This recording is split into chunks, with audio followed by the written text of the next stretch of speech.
입대하던 날, 눈이 어찌나 많이 내리던지 가는 내내 마음이 싱숭했습니다. 저의 가족인 할머니께서 허리가 안 좋아서 오시지 말라고 했는데 고집을 부려서 멀리까지 같이 오게 되었습니다. 할머니, 집합하라네. 나 갈게. 잘 다녀올게요. 세상에 이럴 수는 없다. 내 귀한 손자를 군대에 보낼 수 없어. 아가, 그냥 가지 말거라. 이 할머니가 높은 양반 만나서 군대 빼달라고 할 텐게. 할머니, 말도 안 되는 말씀 그만하세요. 남들 다 하는데 나도 똑같이 군 생활 해야죠. 자, 그럼 가볼게요, 할머니. 아가, 이리 와서 할머니 한번 안아줘라. 눈물이 맺힌 할머니를, 몸집이 작아진 할머니를, 이젠 허리가 굽은 할머니를 제 품에 안았습니다. 조교가 그만하고 빨리 집합하라고 난리를 쳐서 하는 수 없이 팔을 풀고 연병장에 들어갔습니다. 할머니는 눈물을 흘리며 멀어지는 저를 보고 주저앉으시더라고요. 연병장에 집합해서 입대식이 시작됐습니다. 국기에 대한 경례, 애국가를 부르고 입소대대장의 말씀을 들었어요. 무슨 말을 하는지 귀에 들어오지 않았죠. 아마 입대하던 순간에는 모두 다 저 같았을 겁니다. 이윽고 입소대대장에 전하는 말이 끝나고 조교 하나가 올라가더니 소리쳤습니다.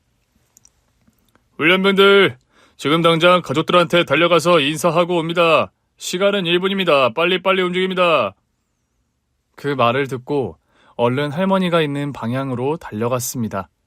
여전히 눈물을 흘리고 있는 할머니를 얼른 안아드렸습니다. 할머니, 사랑해요. 내가 애정 표현을 잘 못해서 사랑한다는 말을 못했던 것 같아요. 할머니 사랑합니다. 나도 사랑한다가. 몸 건강히 잘 다녀와. 할머니, 절 받으세요. 건강하게 키워주셔서 감사합니다. 할머니께 큰 절을 올리고 마지막 한 번 더 포옹을 했습니다. 조교에 집합하라는 외침에 다시 연병장으로 달려나갔습니다. 그리고 생활관으로 안내받아 들어갔고 군복과 군화를 받았고 옷을 갈아입었습니다. 저도 그렇고 입대한 동기들의 폼이 모두 어색하고 어울리지 않더군요. 시간은 빨리 흘러 저녁 식사 시간이 되었습니다. 처음 먹는 짬밥은 그 와중에 참 맛있었습니다. 사람 사는 곳이라 똑같고 할만할 거라는 할머니의 말씀이 떠오르며 긴장이 풀렸어요. 입소대대에서 5일 지나고 훈련소로 이동했고 힘들고 고된 훈련으로 군인으로 거듭났습니다. 자대는 경기도 포천에 있는 부대로 가게 되었어요. 강물도 흐르고 산도 있어서 할머니와 같이 오면 좋겠다는 생각부터 들더라고요. 버스를 타고 이동 중 군 입대 전까지 짧은 저의 인생이 떠올랐습니다. 잠시 저의 어린 시절의 추억을 회상하며 글을 쓰고 군대 이야기로 다시 넘어오겠습니다. 3살 때 저를 낳아주신 엄마가 암으로 돌아가셨어요. 그리고 아버지는 돈을 버신다고 지방에 있는 조선소에서 용접공으로 일하셨어요. 저는 할머니 손에 맡겨져서 자랐답니다. 아버지가 생활비를 붙여주셨는데 언제부턴가 연락도 끊겼어요. 그때 아마 새로운 가정을 차리셨을 겁니다. 그래서 할머니가 엄마 역할도 하시고 아버지 역할까지 도맡아 하셨습니다. 길거리에서 채소 장사를 몇 년 하시다가 돈을 모아 붕어빵 장사를 하셨어요. 학교 앞에서 장사를 하셔서 매일 방과 후 할머니 옆으로 달려가 같이 붕어빵을 팔았답니다.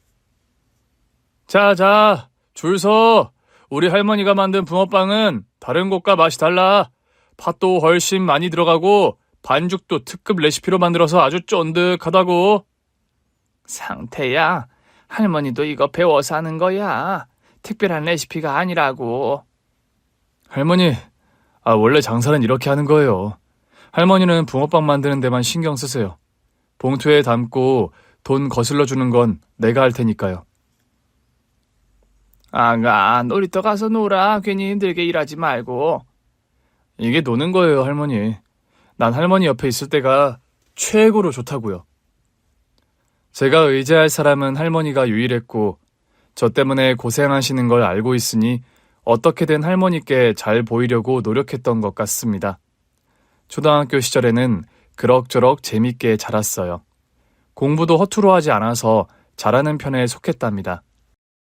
그런데 중학교에 올라가서 좋지 않은 일들이 생겼어요. 재혼한 아버지가 돌아가셨다는 소식을 듣고 할머니와 장례식장을 찾아갔답니다. 1년에 한 번 볼까 말까 했던 아버지는 영정사진으로 보았을 때 꼭 가족이 아니라 남처럼 느껴졌어요. 또 재혼한 가족들이 불편해해서 멀찌감치 떨어져서 아버지의 발인과 매장의 순간을 보고 돌아왔답니다. 그리고 혈기왕성한 중학교 2학년 때 학교에서 싸움을 조금 많이 했어요. 붕어빵 장사하는 할머니를 조롱하는 말을 들으면 경고의 말을 던지기도 전에 저의 주먹이 날아갔답니다. 야, 붕어! 매장 가서 붕어 싸 많고 좀 사와라. 없으면 네 할미한테 가서 붕어빵을 가져오든가. 네 주둥이를 붕어처럼 두툼하게 만들어줄까? 까고 있네. 너 여기저기 까불고 다니는 거 많이 봤는데 사람을 봐가면서 까불어야지. 내가 누군지 몰라? 알아. 학교 짱 부하잖아. 뭐야 이 자식아. 난 학교 일진이야 일진. 그거나. 엄마는 암 걸려서 진작에 떠났고 아빠는 재혼하고 널 버렸다며? 네 할미가 불쌍하다. 네가 짐짝이라서 붕어빵이나 팔면서 사는 거 아니야 이 한심한 놈아. 그 말을 듣고 바로 주먹을 뻗었습니다. 그놈과 저는 서로의 멱살을 잡고 바닥을 뒹굴었어요. 치고받고 싸우다가 제가 힘에서 우세해서 그놈을 깔아뭉개고 제대로 혼을 내줬답니다. 누구든 할머니와 저를 조롱하면 가만두지 않겠다고 큰 소리를 내며 경고했죠. 다음 날 아침에 학교 갈 준비를 하고 할머니와 같이 집을 나섰어요. 제 얼굴이 멀쩡해서 싸운 건 일부러 말씀드리지 않았답니다. 그런데 학교 앞 붕어빵 노점이 엉망이 되어 있었습니다. 천막은 갈기갈기 찢어져 있었고 붕어빵 기계는 부서져 있었어요. 누가 이런 짓을 한 거야? 큰일이네. 장사 못하겠어. 할머니, 이거 고칠 순 없어요? 완전 산산이 부서져서 모르겠다. 그리고 없어진 것도 있어. 할머니, 경찰에 신고부터 해야겠어요. 경찰서에 신고를 해서 근처 CCTV를 확인한 경찰이 말하길 검은 마스크를 쓴 어린 애들이 한 집 같다고 하셨습니다. 조사를 해보겠다고 했는데 저는 누가 그랬는지 바로 알겠더라고요. 저에게 얻어맞은 일진놈이 무리를 데리고 와서 그 난장판을 만든 것입니다. 그래서 학교에 들어가자마자 일진놈의 목덜미를 잡고 물었어요. 너지? 뭐가? 넌 하지 말아야 할 짓을 했어. 우리 할머니 붕어빵 노점을 그렇게 만들면 안 됐어. 무슨 소리를 하는 거야? 난 아니야. 뭔진 몰라도 난 아니라고. 아, 그러셔. 내 생각은 네가 확실한 것 같은데. 솔직하게 풀어.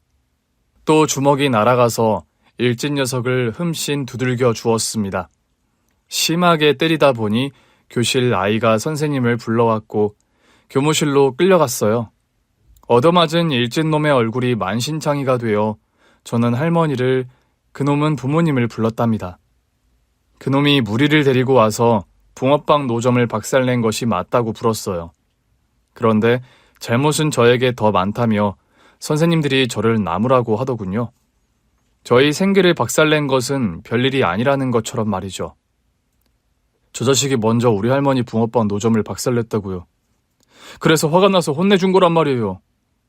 어허이, 이 녀석아. 지금 노점이 문제냐?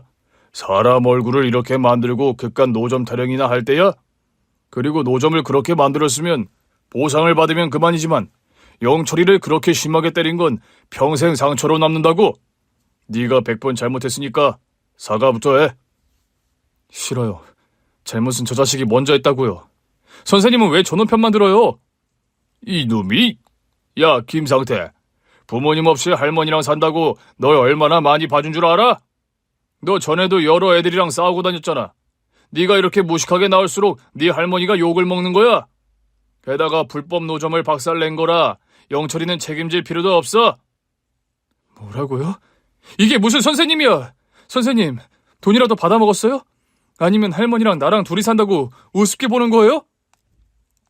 이 자식이 하다 선생님한테도 대드는 거냐? 두 주먹에 힘이 들어가는데 할머니가 저의 배에 손을 올리며 말리셨습니다. 상태야, 그만해. 선생님 말씀이 틀린 거 하나도 없다. 아무리 노점을 망가뜨렸어도 네가 영철이를 혼낼 권리나 자격은 없어. 사람을 때리는 건 절대 하면 안 되는 짓이야. 당장 사과해. 할머니. 어서 사과하라고. 할머니가 큰 소리를 치셔서 저는 수긍하고 바로 사과했습니다. 선생님과 일진 영철이한테 고개를 숙여 사과했는데 영철이 아버지의 손이 제 볼에 날아왔어요. 집으로 돌아가는 길에 할머니한테 서운해서 먼저 가시라고 하고 잠시 길을 방황했습니다.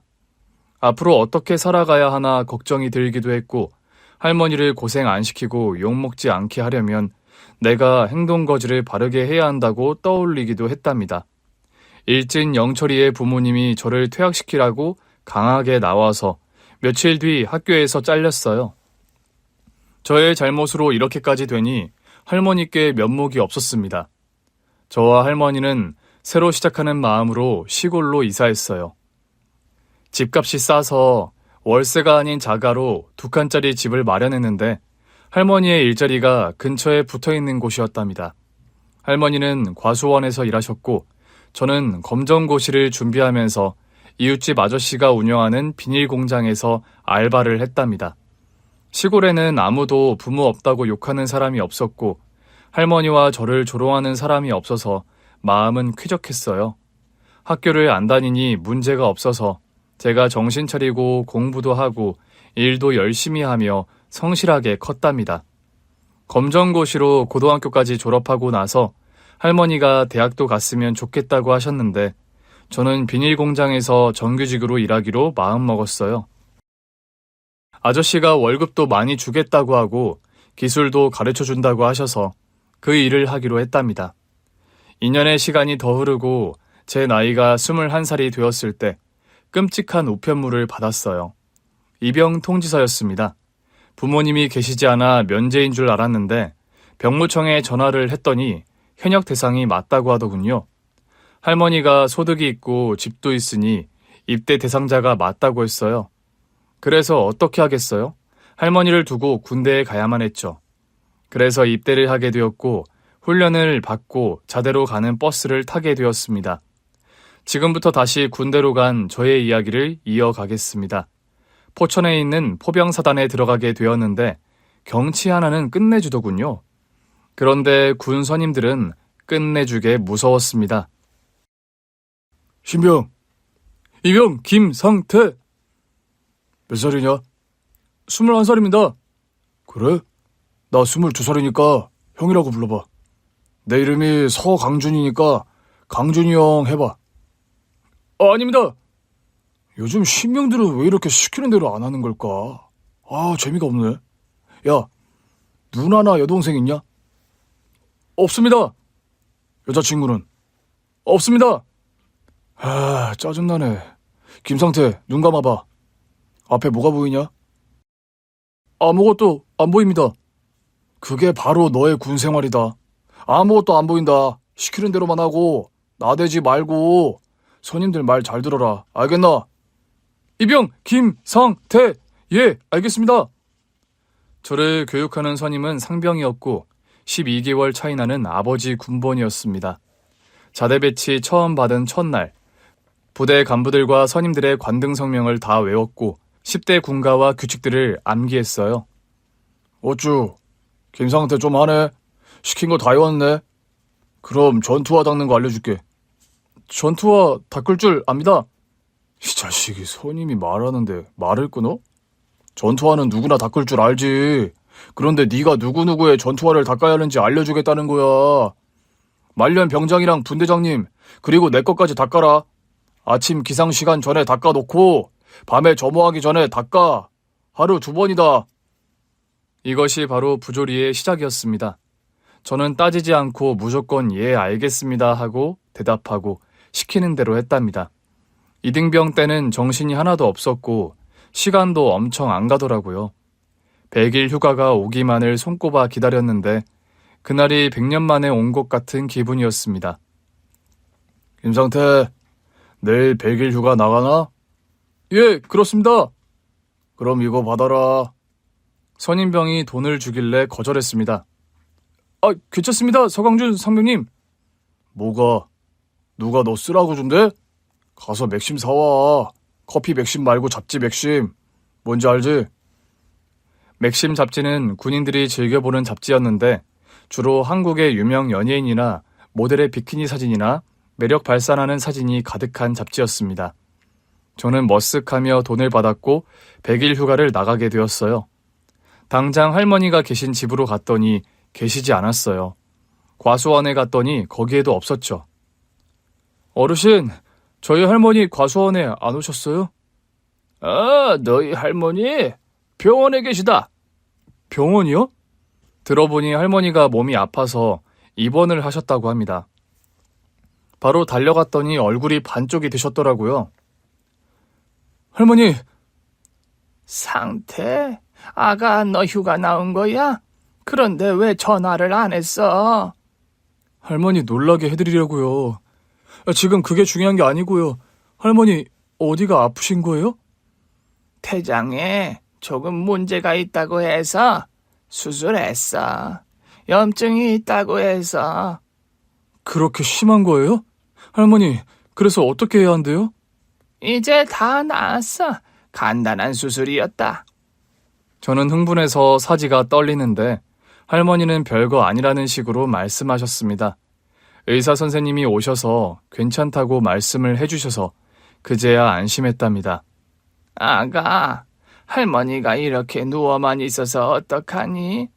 일주일은 더 입원해야 한다는데 휴가 나와서 아무것도 못 해주니까 너무 미안하다. 할머니, 그런 말씀 마세요. 할머니의 건강보다 중요한 것은 없어요. 할머니 저랑 약속하세요. 다시는 아프지 않겠다고요. 그래, 이번에 퇴원하면 몸 관리 잘해서 건강해지도록 하마. 약속해. 정말이에요. 할머니가 또 아프기만 하면 나 탈영해버릴 거예요? 아이고, 무서운 소리 하지 마라. 우리 손자가 사고 칠까봐 무서우니 절대로 아프면 안 되겠네. 100일 휴가는 그렇게 병원에서 5일을 지내고 자대로 복귀했습니다. 선임에게 맥심 잡지를 사다 주는 걸 깜빡 잊어먹어서 창고로 끌려갔습니다. 야, 김상태. 군기가 빠졌지? 휴가 나가니까 민간인으로 착각하고 노느라 바빴지? 아닙니다. 죄송합니다. 엎드려. 하나에 내가, 둘에 왜 이럴까? 하나. 내가, 둘. 왜 이럴까? 털구페페기를 한참 하고 나서 다른 벌도 받았어요. 그리고 밤에는 고참들의 청소구역까지 혼자서 다 했답니다. 서강준 선배님 청소 다 했습니다. 진짜야? 검사 받고 통과될 자신 있나? 예, 그렇습니다. 그러자 선임이 하얀 장갑을 주머니에서 꺼내더군요. 따라오라고 하더니 복도 바닥을 하얀 장갑으로 긁더라고요. 시커먼 때가 묻어난 걸 저에게 보여주더니 다음 구역에선 천장을 훑더군요. 하얀 장갑은 새까맣게 변했고 저는 공경에 처하게 됐습니다. 선임병은 잠잘 생각하지 말고 점호 끝나고 관물대 앞에 서서 기상시간까지 버티라고 하더군요. 맥심 잡지를 사가지 않았다는 이유로 그렇게 죄행일 괴롭힘을 당했답니다. 며칠 동안 피곤함을 꾸역꾸역 참아가며 일과를 힘들게 보냈습니다.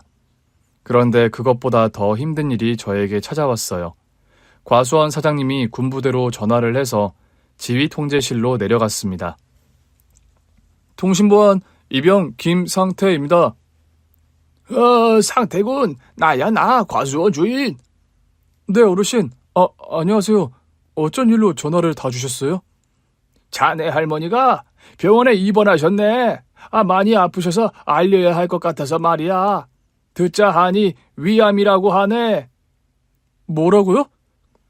그럴 리가요. 지난번 휴가 때 대장 수술 받으셨을 땐 암 같은 건 없다고 하셨다고요.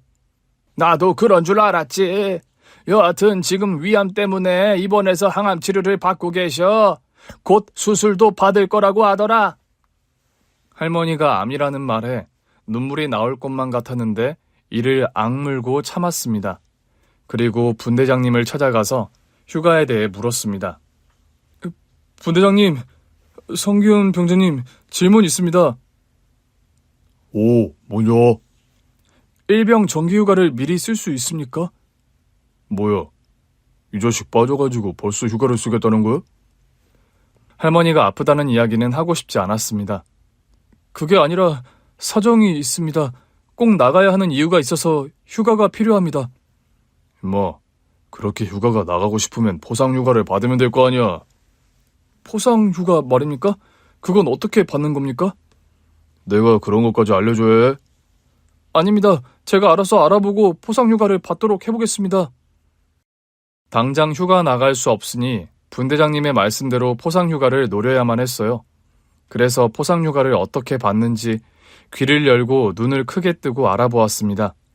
훈련 때 열심히 하면 받을 수 있고 여러 가지로 잘 보이면 나갈 수 있다고 하더라고요. 그래서 일단 한 가지 결심한 걸 도전해 보기로 했습니다. 고참과 위병소 근무를 나가게 되었는데 거기서 경례를 크게 해서 포상휴가를 받았다는 고참의 이야기를 들어서 제가 그걸 노려보기로 했습니다. 저기 한일태 상병님, 부탁 하나 해도 되겠습니까? 요즘 이등병들은 왜 이렇게 빠진 거야? 고참한테 부탁을 하겠다고? 뭔데? 차량 들어올 때 제가 경례를 하면 안 되겠습니까? 뭐? 이놈 봐라. 내가 이런 소리는 처음 듣는다. 3급자를 무시하고 네가 경례를 하겠다고? 그게 말입니다. 한일태 상병님이 근무를 편히 서시면 좋을 것 같아서 말입니다. 너 포상휴가 가고 싶어서 그러지? 네가 포상휴가 노린다는 소문이 돌더라. 그래, 그럼 네가 경례해봐. 난 포상휴가 따위는 관심 없으니까 네가 하고 싶은 대로 해보라고. 저와 같이 근무를 선 한일태 상병은 집이 제주도이고 다녀오는 것도 힘들고 귀찮다고 해서 제가 이렇게 나대는 걸 귀엽게 봐주셨습니다. 그래서 위병소에 들어오는 차량을 향해 힘껏 경례를 했습니다. 대대장님이 탄 차량이 들어오길래 제가 총을 들고 경례했습니다. 충성! 근무 중 이상 무! 차량이 멈추고 창문을 열고 포상휴가를 주는 일은 없었어요. 그냥 지나갔답니다. 선임은 낄낄 웃으며 포상휴가가 그렇게 쉬운 건 줄 아느냐며 비웃었습니다. 그런데 한일태 상병과 매일 위병소 근무를 들어가서 목청을 높여서 간부들한테 잘 보이기 위해 경례를 실컷 할 수 있었습니다. 그런데 일주일 뒤에 정말 믿을 수 없는 일이 벌어졌습니다. 사단장님 차량이 들어오고 있었어요. 야, 큰일이다. 사단장님 차량이다. 한일태 상병님, 제가 경례하게 기회를 주십시오. 야, 안 돼. 괜히 후임병 시켜먹었다고 찍히면 나 영창 간다고. 제발 부탁드립니다. 제가 존경하는 한일태 상병님께서 한 번만 기회를 주십시오. 한일태 선배님이 제대하는 그날까지 제가 전투화를 닦아드리고 전투복도 제가 빨고 다려드리겠습니다. 아, 이 꼴통 진짜 돌겠네. 아, 그래, 해봐. 야, 이왕 하는 거 부대가 흔들리도록 크게 해봐라. 감사합니다. 다행히 이해심이 있던 한일태 상병의 허락으로 사단장님께 경례할 순간이 왔습니다. 저는 총을 높이 들었다가 받들어 총을 하며 외쳤습니다. 총성! 근무 중 이상 무! 사단장님 차량이 위병소를 통과하길래 실패구나 싶었는데 잠시 후 차량이 멈춰섰습니다. 사단장님이 손짓을 해서 달려갔더니 이렇게 말씀하셨어요. 야, 목청 좋네. 너 보상휴가 다녀와라. 감사합니다! 얼굴이 낯이 익네. 그럼 수고해라. 충성! 그렇게 저는 포상휴가를 얻어냈습니다. 한일태 상병님한테 진심으로 감사하다고 인사를 했고 며칠 뒤에 휴가를 나가 병원으로 갔어요. 할머니는 아직 수술을 받지 못하셨대요. 암의 크기가 줄어들어야 손을 댈 수 있는데 아직 치료를 받았어도 암 크기가 크게 줄지 않았답니다. 할머니, 좋았어요. 저 알아보시겠어요? 너 상태 아니냐? 너 타령한 거냐? 할머니 아픈 건 어떻게 알았어? 할머니, 저 타령 아니고 포상휴가 받았고요. 과수원 어르신이 부대에 연락해 주셨어요. 그 양반은 왜 남의 손자한테 걱정거리를 안겨주고 난리야? 내가 못 살아? 할머니, 이렇게 아프지 않기로 했으면서 왜 또 아프신 거예요? 위암이라뇨. 미안하다. 내가 몸 관리를 제대로 못한 모양이야. 할머니, 걱정하지 말아요. 아까 의사 선생님 만났는데 수술하고 나면 괜찮아질 거래요. 나도 알아. 아가, 이 할머니 때문에 걱정이 많았지? 에휴, 좋은 모습만 보여줘야 하는데 미안하기만 하다. 완치하시고 건강해지면 돼요, 할머니. 기운 내시고 수술 잘 받아야 해요. 할머니는 제가 복귀하기 전에 수술을 받으셨어요. 완벽하게 제거가 안 됐다고 해서 항암을 얼마 뒤에 또 투여한다고 하더라고요. 수술비는 보험이 있어서 다행히 돈 걱정을 하지 않아도 되었지만 할머니가 계속 잘 버틸지가 걱정이었습니다. 할머니 곁에서 계속 있지 못하고 부대 복귀를 했습니다. 저는 다시 위병소에서 목청 터져라 경례를 했는데 2번의 기회는 오지 않더라고요. 그런데 주말 오후에 사단장님이 저희 부대를 방문하셨습니다. 그때 위병소 근무가 아니어서 진짜 안타까웠죠. 사단장님은 간부들과 병사들의 축구 시합을 제안하셨어요. 분대장님이 생활관에 와서 말했답니다. 다들 주목. 사단장이 우리 부대에 와 계신 거 알지? 사단장님이 군대 스리가를 제안하셨다. 간부대 병사로 5점 내기란다. 그 말에 저를 잘 갈구던 서강준 상병이 물었습니다. 축구 말입니까? 그럼 뭐 준답니까? 보상휴가 한 장 준대. 그런데 그건 포기해라. 우리가 이기면 큰일 난다. 중대장님이 말하길 괜히 병사들이 이겨서 사단장님 기분 상하게 하면 뺑뺑이 돌리실 거야. 대충 봐주면서 하자고. 자, 축구 못하는 개발들만 손들어. 저는 바로 손을 들었습니다. 이병 김상태. 저는 개발 중에서도 진짜 형편없는 개발입니다. 그래, 상태. 그리고 서강준 너도 개발이지. 너도 투입. 그리고 한 명 더해서 한일태. 우리 생활관에서는 이렇게 3명 나간다. 나머지는 응원하는 거고 다들 활동복으로 갈아입고 연병장 집합. 저는 절대로 봐줄 생각이 없었습니다. 개발이라고 말했지만 학교 다닐 때 스트라이커로 날렸던 아주 짧은 시기가 있어 그때의 실력을 믿고 간부들을 이겨서 사단장님께 포상휴가를 받기로 결심했어요. 물론 다른 고참들은 져줄 생각이어서 저 혼자 열심히 뛰어야만 했답니다. 다시 만나게 된 사단장님의 얼굴을 보니 인자하고 푸근한 인상이더라고요. 그래서 편하게 골을 넣어서 반드시 이길 각오를 했습니다. 마침 사단장님이 축구 시합 전에 한 말씀 하셨습니다. 병사들 잘 들어. 간부들이라고 봐주면 군장 돌릴 줄 알아. 똑바로 뛰어라. 알겠나? 다들 알겠다고 대답했고 저 역시 큰 소리로 대답했습니다. 그런데 저를 갈구던 아버지 군번인 서강준 상병이 제 옆구리를 찌르며 말했어요.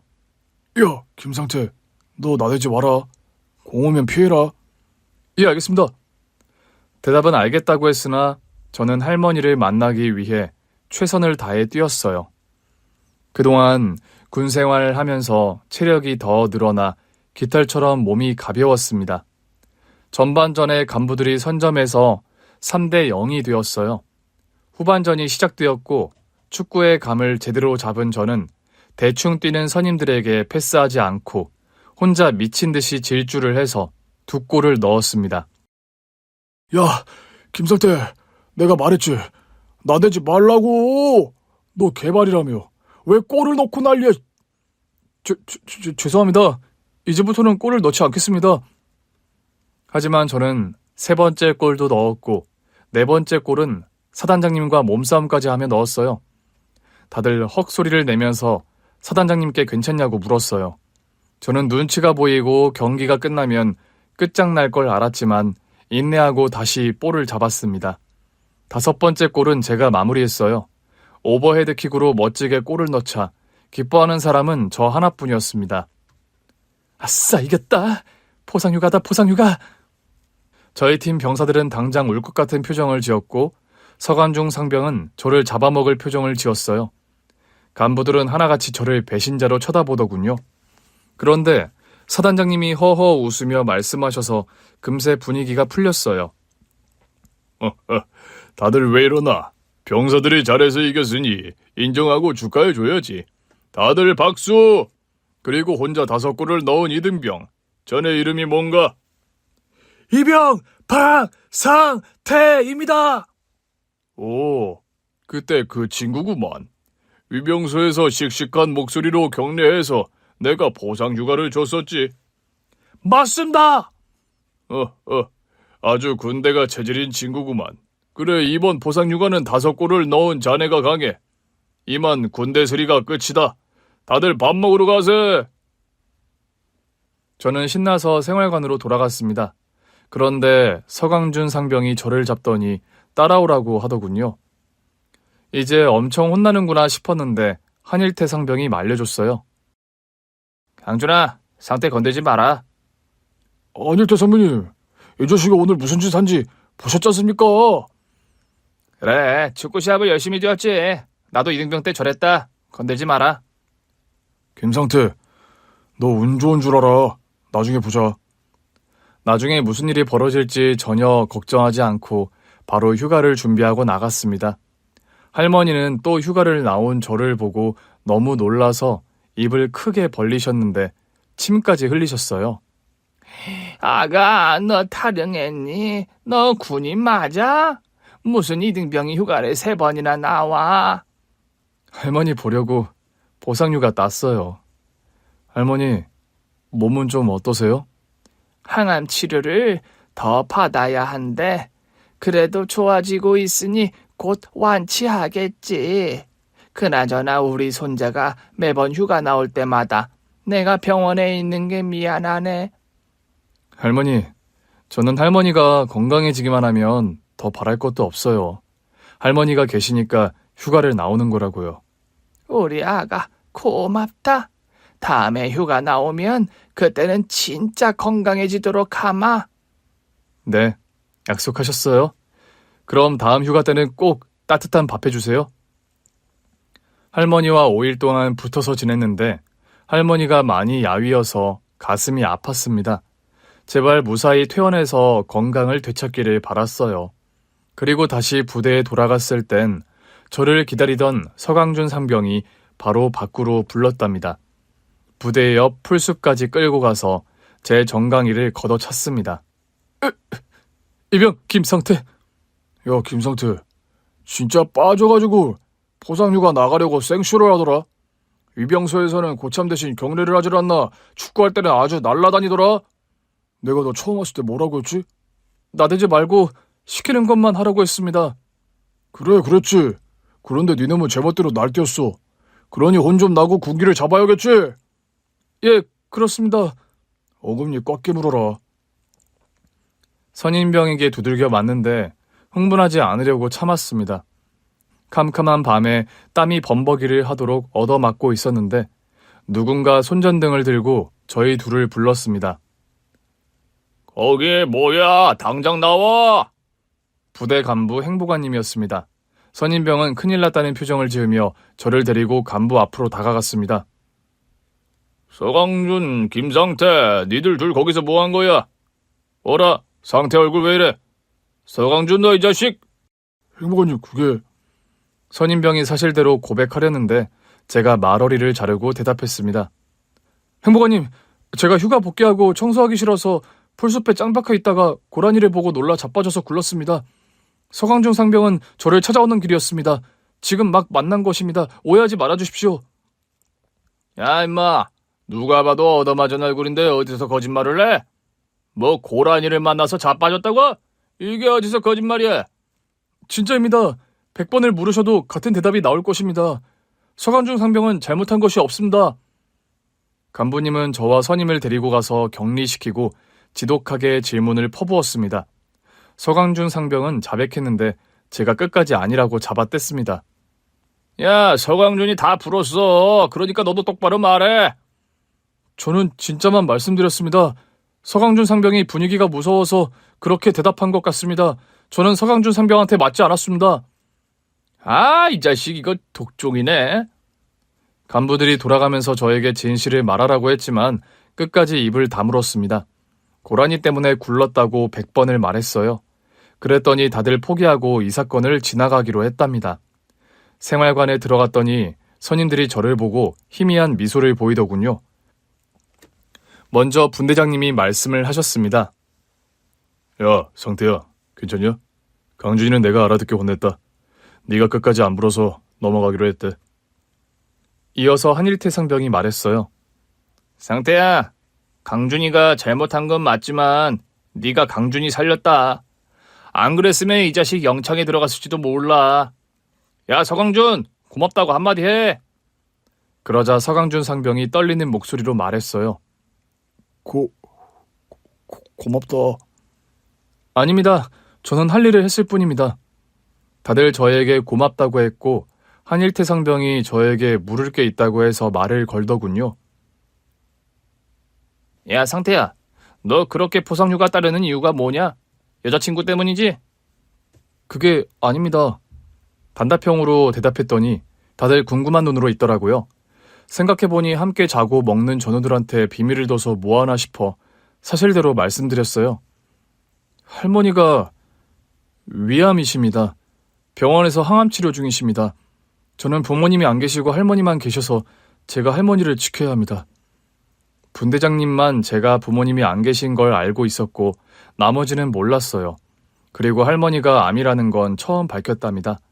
그러자 다들 너무 놀라서 누구도 말을 꺼내지 못했습니다.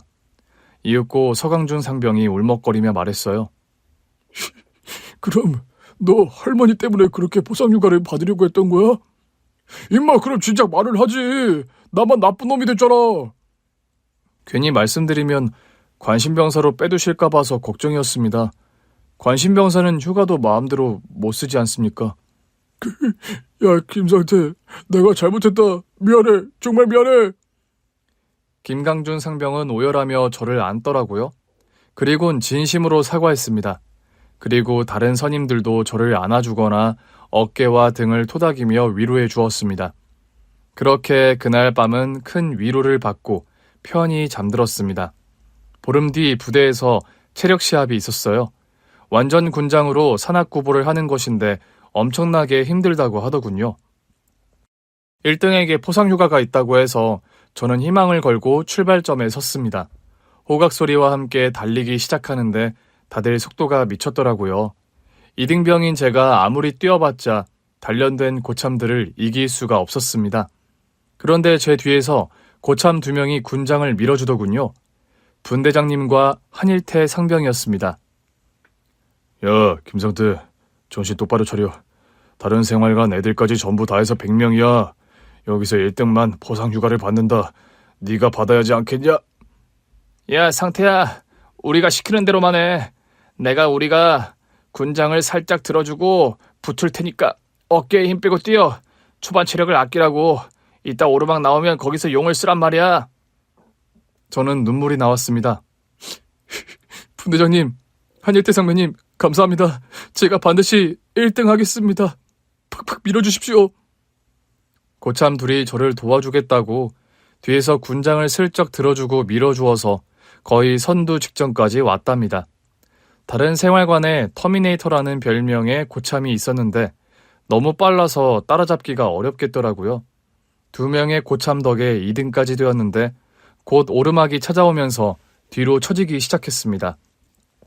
생활관 고참들이 돌아가면서 밀어줬는데도 터미네이터 고참을 따라잡지 못했어요. 그러다가 서강준 상병이 제 뒤에 붙었습니다. 상태야, 내가 끝까지 밀어줄 테니까 이 악물고 뛰어. 서강준 상병님. 상태야, 내가 미안했다. 정말로 미안했어. 내가 너 이번에 꼭 포상휴가 보낸다. 저 터미네이터 병장 나보다 고참인 거 알지? 그런데 말이야, 오늘 하극상을 좀 해야겠다. 그게 무슨 말씀이십니까? 서강준 상병은 저를 오르막길을 끝까지 밀어주고는 평지가 펼쳐지자 터미네이터 고참을 몸으로 밀어 넘어뜨렸습니다. 아이고, 임병식 병장님 죄송합니다. 제가 발을 헛디뎠습니다. 상태야 가라. 뒤돌아보지 말고 뛰어. 결승점이 눈앞에 있다고 뛰어. 서강준 선배님 감사합니다. 저는 고참들 덕분에 체력 시합에서 1등으로 들어갔습니다. 보상휴가를 또 따게 되었답니다. 할머니는 여전히 병원에서 입원 중이셨는데 다음 일병휴가 때는 완치가 되셔서 퇴원하셨어요. 천만다행이라 생각하고 군 생활을 열심히 재밌게 하고 있는데 제가 상병이 되었을 무렵 친하게 지냈던 고참들이 모두 전역했습니다. 그리고 할머니가 다시 암이 재발했답니다. 정기휴가를 땡겨서 다 써버리면서 할머니의 입원과 치료를 지켜보았죠. 외박도 몰아서 써서 병원에 갔는데 할머니는 좋아지다가도 엄청 나빠지기도 했어요. 어떤 날은 제가 누군지도 못 알아보셨답니다. 댁은 누구시오? 여긴 어디지? 내 집이 이랬었나? 할머니 왜 그러세요? 나요. 할머니 손자 상태요. 상태? 우리 손자 상태랑 붕어빵 만들어야 하는데 우리 상태 학교에서 돌아올 시간인데. 할머니. 할머니는 치매 증상까지 보였답니다. 병원에 장기 입원하시면서 치료하고 지켜보자고 하셔서 군대에 들어가 늘 걱정이었습니다. 어느새 시간은 흘러 제가 병장이 되었고 제대를 2달 남겨두었답니다. 새벽에 잠을 이루지 못하고 휴게실에서 몰래 담배를 피우고 있는데 중대장님이 들어오셨어요. 죄송합니다. 잠이 안 와서 담배를 피웠습니다. 마저 피워라. 그리고 옷 갈아입고 내려와. 무슨 말씀입니까? 할머니가 돌아가셨다고 연락이 왔다. 할머니가 말입니까? 저희 할머니가 진짜로 돌아가셨단 말입니까? 중대장님은 제 어깨를 툭툭 치고 준비하라고 내려오라고 하더군요. 군복을 입고 내려와 중대장님의 차를 타고 할머니의 빈소를 향했습니다. 도착해서 입관하는 할머니를 보고 오열하며 붙잡았습니다. 할머니, 가지 마세요. 나를 두고 가지 마세요. 아직 해드릴 게 많은데 벌써 가시면 어떡해요. 버티기로 꼭 낫기로 약속해놓고 이렇게 가시면 어떡해요. 어서 눈 떠요. 돌아오세요, 할머니. 할머니가 비좁은 관 속으로 들어가는 걸 보고 저도 따라가고 싶은 생각이 들었습니다. 일단 장례를 치르고 나서 할머니를 어떻게 따라갈지 고민하기로 하고 장례식장 안으로 들어갔어요. 그런데 영정사진 앞에 군복을 입은 남자가 보였습니다. 저희 부대 사단장님이었습니다. 사단장님, 병사들 조사에도 찾아오십니까? 자네 그 맞지? 보상휴가. 예, 그렇습니다. 이젠 병장입니다. 병장 김상태. 자네 이분의 손자인가? 저기 계신 이옥자 할머님의 손자야? 예, 그렇습니다. 저희 할머니를 아시는 겁니까? 사단장님이 왜 여기에 오셨는지 말문을 열었습니다. 그러니까 어디부터 시작을 해야 하나? 우리 어머니가 자네 할머님의 댁의 식모였네. 나와 어머니는 자네 할머니 도움으로 잘 먹고 살았지. 그리고 할머님이 나에게 공부를 시켜주셨어. 돈 걱정하지 말고 공부하라고 하셨단 말이네. 그래서 난 육사가 되어 입대를 했고 길고 긴 교육을 받고 나왔더니 할머님 가정이 파산해서 온 식구가 뿔뿔이 흩어졌네. 할머니 집에서 사셨다고요? 우리 할머니가 부자였어요? 그래, 아마 자네 부친이 대학 다닐 때 집안에 가세가 기울었을 거야. 그러니 상태 자네는 아무것도 모를 수 있지. 아무튼 난 할머님을 찾으려고 여러 차례 시도했어. 그러다가 문득 연세가 많으실 테니 병원 기록이 있을 거란 생각이 들었어. 그래서 의사 친구들한테 할머님의 함자, 석자만 알려드리고 알아봐달라고 부탁했지. 그리고 찾게 되었는데 내가 늦었더구먼. 오늘 새벽에 돌아가셨다고 연락받았네. 그래서 내가 여기 서 있는 거지. 사단장님이 하시는 말씀은 충격이었지만 그래도 할머니와 좋은 인연이라고 하니 마음이 조금 든든해지더라고요. 그런데 저희 2사람 뒤에서 충성 소리가 크게 들렸습니다. 누가 왔는지 봤더니 전역한 고참들이었습니다. 사단장님, 오랜만입니다. 우리 왔다 상태야. 상태야, 할머님의 명복을 빈다. 우리가 옆에서 위로도 하고 도와줄게. 상태야, 충격 많이 받았지? 유일한 가족이 할머님만 계시다고 했는데 진짜 안타까운 일이야. 삼가 고인의 명복을 빌어. 한일태 병장님, 서간중 병장님, 성규현 병장님, 어떻게? 임마, 우리가 할머니 병원에 자주 찾아간다고 했었잖아. 그래, 우리가 전역하면서 말한 거 기억 안 나냐? 할머니 병원 주소 알려달라고 한 거. 우리가 바로 찾아뵙지는 못했고 몇 달 전부터 찾아뵈었다. 총명하시게 정정하셔서 회복하실 줄 알았는데 안타깝게 돌아가셨구나. 저와 함께 웃고 울었던 고참들을 보니 눈물이 터져나왔습니다.